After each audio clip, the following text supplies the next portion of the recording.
2.4, operations with functions. For all functions f and g,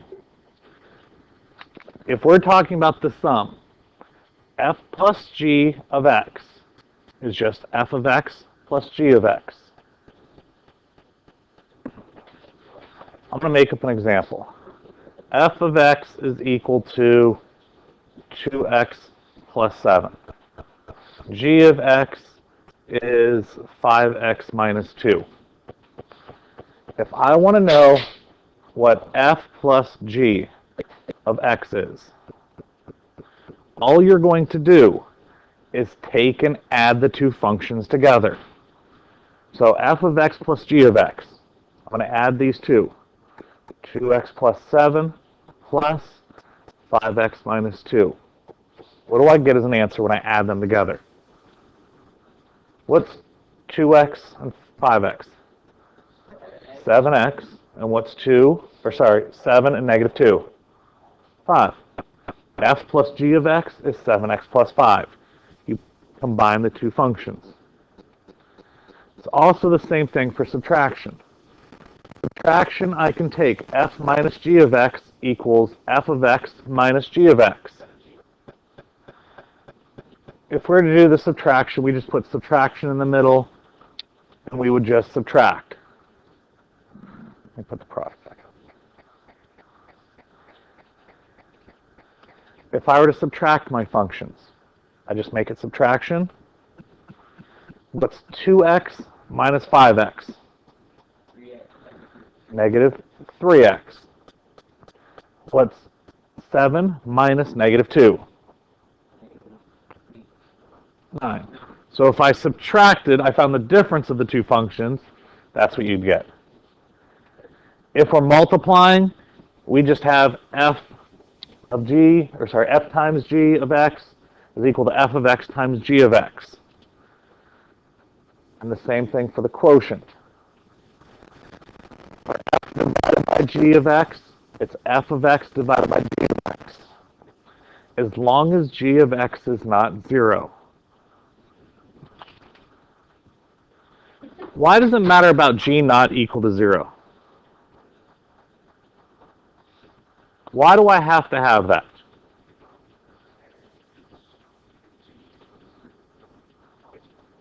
Why wouldn't the problem work? A number divided by 0 does not work. So let's try the last two problems. All right. If I'm going to take and multiply them, I would take 2x plus 7 times 5x minus 2. This is a little bit of Algebra 1 going back. What do I have to do if I'm multiplying these ones? Distribute. I have to use the FOIL method. 2x is going to multiply the 5x. What's 2x times 5x? 10x, 10x squared.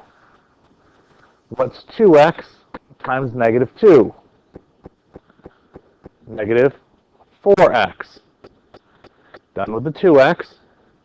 What's 7 times 5x? Plus 35x. I know that's hard to see. And 7 times negative 2. Negative 14.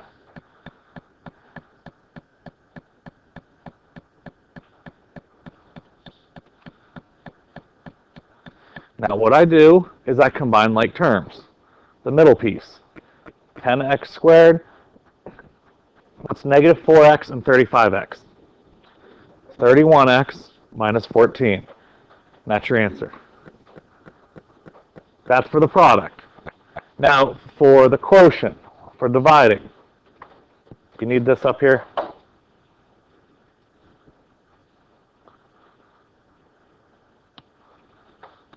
All I'm going to do is take f of x divided by g of x. 2x plus 7 over 5x minus 2. I can't really simplify, but I need to worry. I have to worry when this here is equal to 0. It can't equal to 0. So I take this off to the side. 5x minus 2. When is that equal to 0? What's your answer? What can x not be? No, x can be 0. 0 minus 2 is negative 2. I'm good.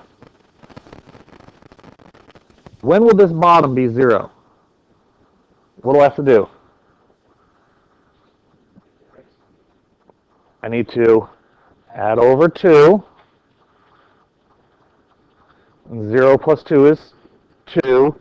Now I have to divide by 5. X cannot be 2/5.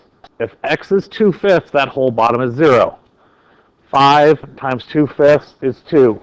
2 minus 2 is 0. I have a problem. So as long as x is not equal to 0, I'm okay.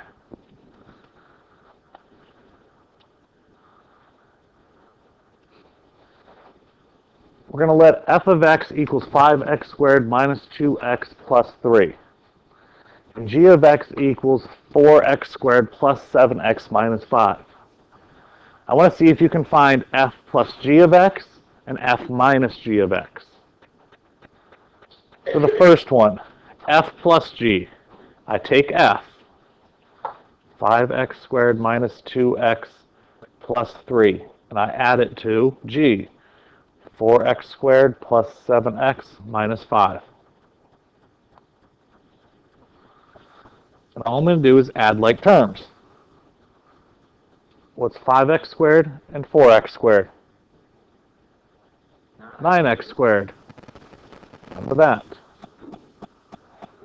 What's negative 2x and a positive 7x? Positive 5x. Done with those. What's a 3 and a negative 5? Negative 2. And that's your answer. For the minus,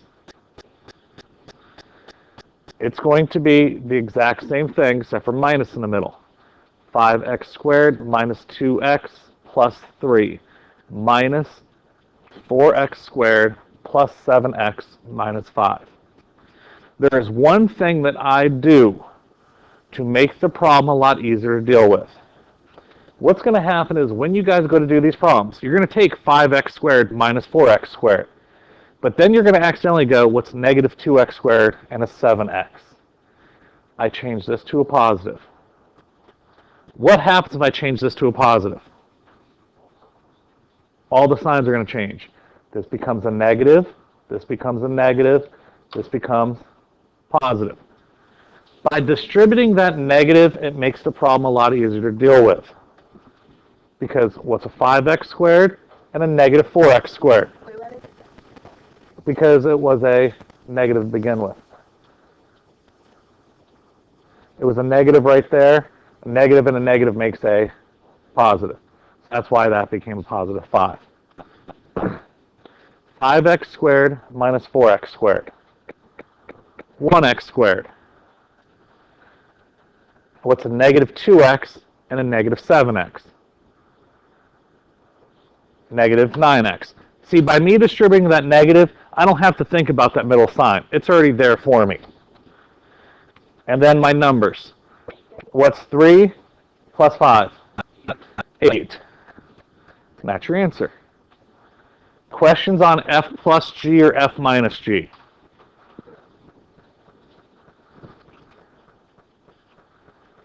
Before you go and start writing everything down again, they're the exact same f's and g's. Now we're just doing the product and we're doing the division. So we're multiplying and we're dividing. Product and quotient. Don't try to multiply it through and don't try to divide anything. Just set them up. Now in this one, for f times g, I take f times by g. Now, for these types of problems, I have 3 terms and 3 terms. Leave it like that. Don't try to take it any further yet. Because what you have to do is you have to take this term times these 3. So I'd have 20x to the 4th plus 35x cubed minus 15x squared. Now I've got to do the same thing with this one. So it would be negative 8x to the 3rd minus 14x squared plus 6x. Now I've got to do the last one. 12x squared plus 21x minus 9. Then I have to go through and combine all the like terms. How am I getting the thirds? Squared times 1. That's how you get 3 to the third power. You don't have to multiply it through. This, because you're going to deal with some that are bigger. So if I do like terms, I was treating this like a 3 because my writing's sloppy. So that should be 25x squared. This should be a 15. And that should be a 10. Thank you. All right, that's the only x to the fourth. 20x to the fourth, my cubes. 35 minus 8 is 27. My squareds, negative 25 and negative 14 is negative 39. Negative 39 plus 12 is negative 27x squared. Done with the squares. The single x's. 10 and 21 is 31x. And then minus 15. That would be if I had you go all the way through, which I'm not going to have you do. All you're going to have to do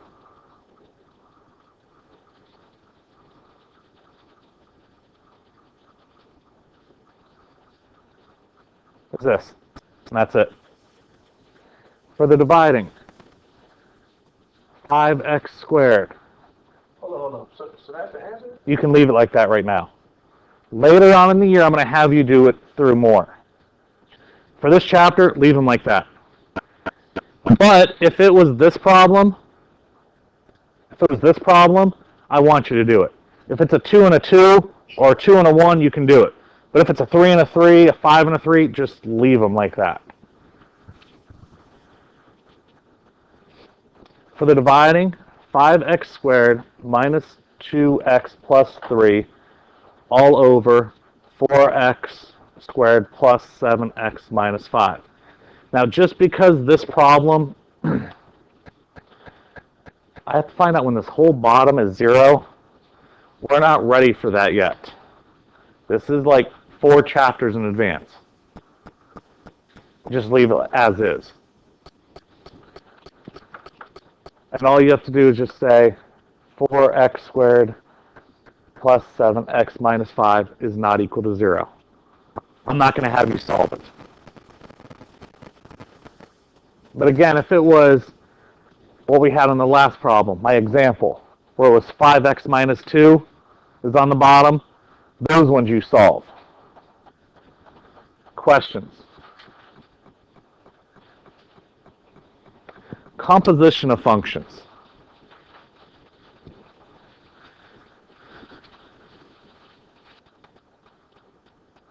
Again, we're going to be talking about functions f and g. The composition of f with g, denoted f with a little o, g. Another way we always call it is fog, F-O-G. It is defined as f of g of x. The domain of y equals f of g of x is the set of domain values of g whose range values are in the domain of f. The function f of g is called the composite of the function of f with g. Let me explain this a little better. I have f of g of x, right? X are my domains, right? When I put those domains into the function, what do they give me? Once I put the domain into the function, what does it give me? The range. But in this problem, once I get the range, where's the range at? It's inside of f. So I put x into the function of g. That gets me my range. My range is now the domain of the function f. In other words, I'm taking g and putting it into f. Let me show you. I have the function f of x equals 2x squared minus 1, and g of x equals 3x. We're going to find f of g of x. Don't stress yourself out if you don't understand what I just said. Look at this problem. You're going to either see it f-o-g, fog of x, or you're going to see it f of g of x. These are the exact same things, just written differently. I like this one better. Less parentheses.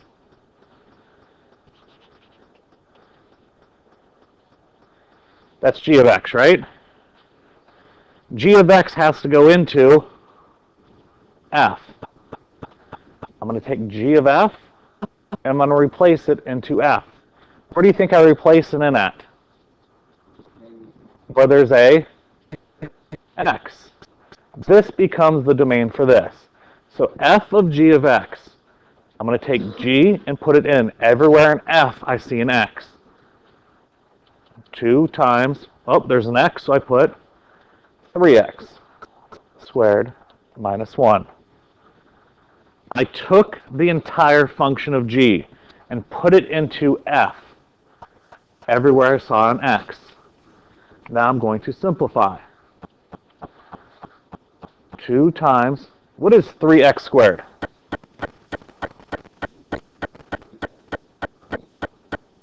What is 3x squared?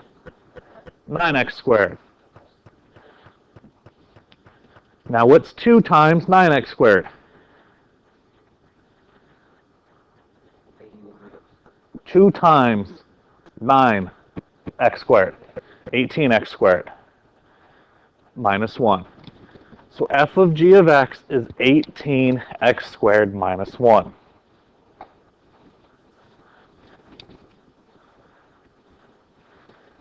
This is Goff, g of f of x.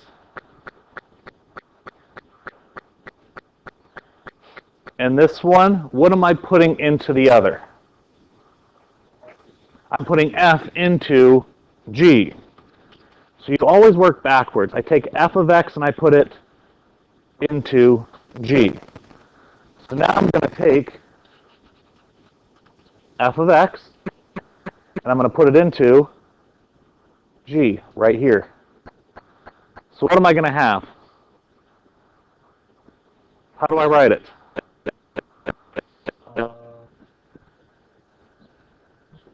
3. Okay, there's an x. So parenthesis, 2x squared minus 1. All I did was put f into g. I replaced the x with 2x squared minus 1. Now I simplify. 3 times 2x squared. 6x squared. 3 times negative 1. Negative 3. And that's your answer. Do I get the same answer for fog and Goff? No. You don't always get the same answer. Sometimes you do. I understand you're still not 100% on these. Let's create a new one. All right, for this, when I have f of g, this does not mean f times g times x, which a lot of people think.